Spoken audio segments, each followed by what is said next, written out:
November 2nd, 1966. The FBI receive an unusual message, half a world away, in the newly independent Republic of Zambia. A plan is underway to blow up a railroad bridge. The bridge, located near the small town of Mazabuka, is critical. It carries Zambia's copper exports, the lifeblood of the nation's economy. If it goes down, global copper prices could skyrocket overnight. And behind the plot? Not a foreign government, not an extremist group, but a small circle of businessmen, Americans, willing to risk an international incident for profit. When U.S. intelligence caught wind of the plan, time was running out. The bridge was set to be destroyed in just over 2 weeks.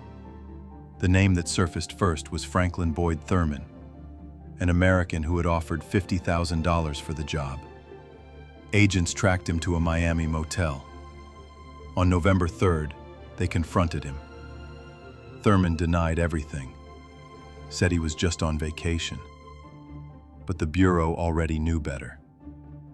Phone records showed constant contact with a man named Samuel Frederick Winston, a naturalized U.S. citizen born in Germany and vice president of a New York commodities firm.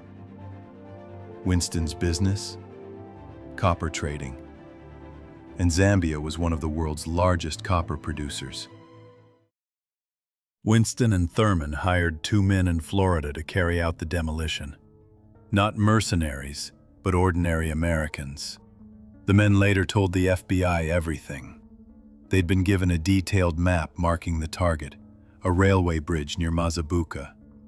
Their mission: interrupt copper shipments long enough to cause a price shock on the London exchange. The plan was set. They'd travel to Zambia posing as freelance photographers. 2 identical air conditioners would be shipped overseas, one empty, as a test run, and another loaded with dynamite hidden inside. A 24-hour wind-up timer would trigger the blast long after they were gone, leaving them with a perfect alibi. As the agents dug deeper, more details emerged. A third man, Jesse Wayne Wilkerson, another employee of Winston's firm, admitted he helped the 2 men search for timing devices in a Miami hardware store. On November 2nd, the same day the FBI was tipped off, the Florida men met Winston outside the Zambian mission to the United Nations in New York. Winston handed them 2 round-trip tickets to Zambia. They even started their visa applications that day, leaving their passports at the mission.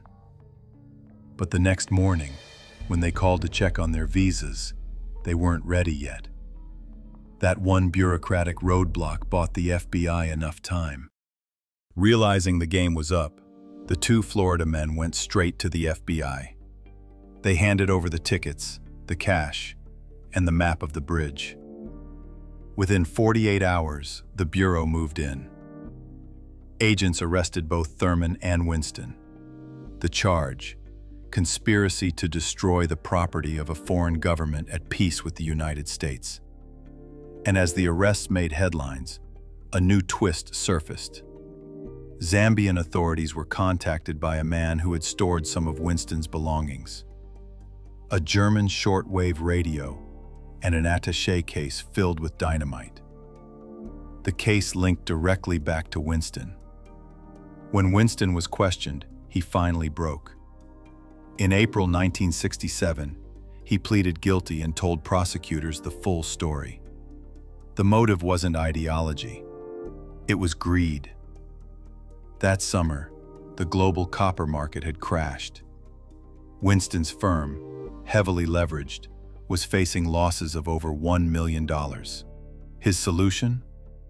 Create an artificial shortage by cutting Zambia's copper exports. A destroyed bridge would halt shipments for weeks, drive up copper prices, and rescue his company's position on the London exchange. It was corporate sabotage on an international scale.